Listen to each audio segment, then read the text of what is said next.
Auckland hasn't escaped the rain, but it has dodged a bullet with the atmospheric river keeping to the west of our biggest city. But homeowners in several regions in the North Island are on alert tonight, with one home in Whakatane perilously close to the edge of a cliff after a major slip.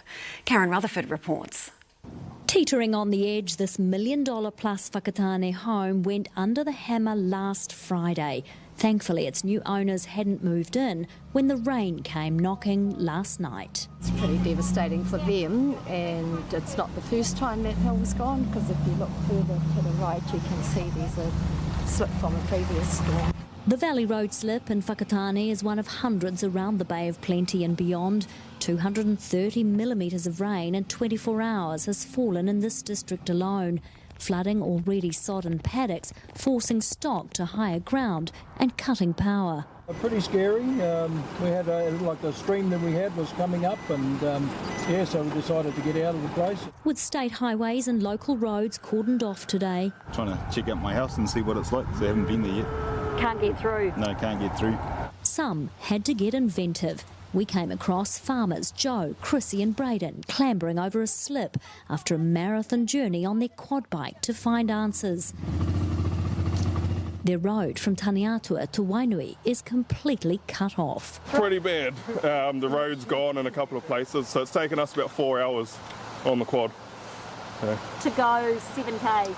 Yeah. It was up to here in the mud, and then through the water I've washed off, so it's pretty horrendous. One remote home in the area is reported to have fallen down a hillside with a person inside receiving minor injuries. Just out of Taniatua, the Whakatane River has burst its banks, isolating multiple properties down this road. And while the rain is expected to ease tonight, it'll be back tomorrow. And officials say it's very difficult to forecast given the complex nature of this weather event. There's a lot of uncertainty there, but we are, fingers crossed, hoping that we've been through the worst of it. There is more rain forecast over the next week to 10 days, and so we will be monitoring the situation and just keeping abreast of things and responding as required. Northlands, Taranaki, Nelson and Marlborough are next on the radar.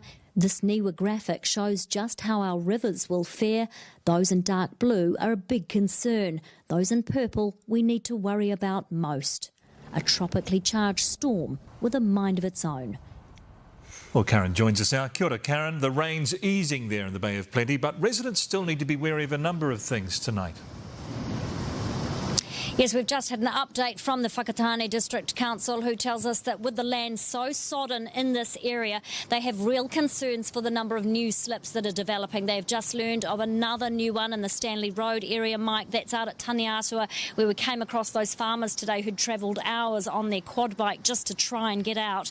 The other problem for them is that they are worried about the Ruatoke residents. They have issued a boil water notice for them. They are asked to boil their water for the next 48 hours because the District Council says it simply cannot get out to the water treatment plant. It remains inaccessible.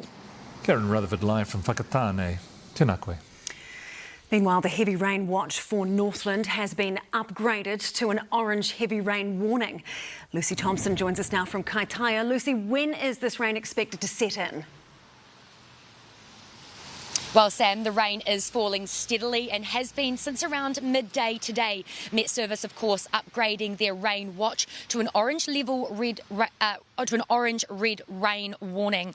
They're expecting up to 40 millimetres an hour to fall in some areas, but they say there's still a lot of uncertainty around this weather system, when exactly it's going to hit hardest and what areas are going to be most affected. So Civil Defence are urging people to stay up to date and, if in doubt, to remove any items or livestock from areas which are prone to flooding. Waka Kotahi as well are urging motorists to keep an eye on surface level flooding and slips and to drive to the conditions. Lucy Thompson there live from Kaitaia. Thank you so much. Well, we're going to bring in Heather now with more on this storm. So how much worse is it going to get, Heather, and for how long? We still have days left of this storm, but the atmospheric river does what a normal river does. It meanders. So tonight and tomorrow, the outbreaks of heavy rain fall over Northland and Taranaki, but the river then shifts back out west. So it will still brush Northland and Taranaki, but with a lot less intensity. Unfortunately, that intensity then shifts to the upper South Island with a very wet Friday and Saturday ahead. ahead. Now, there are a number of significant heavy rain warnings out, with a chance of North Taranaki being upgraded to a red rain warning tonight. And I'll have those details after sport. OK, we'll see you then. Thanks so much, Heather.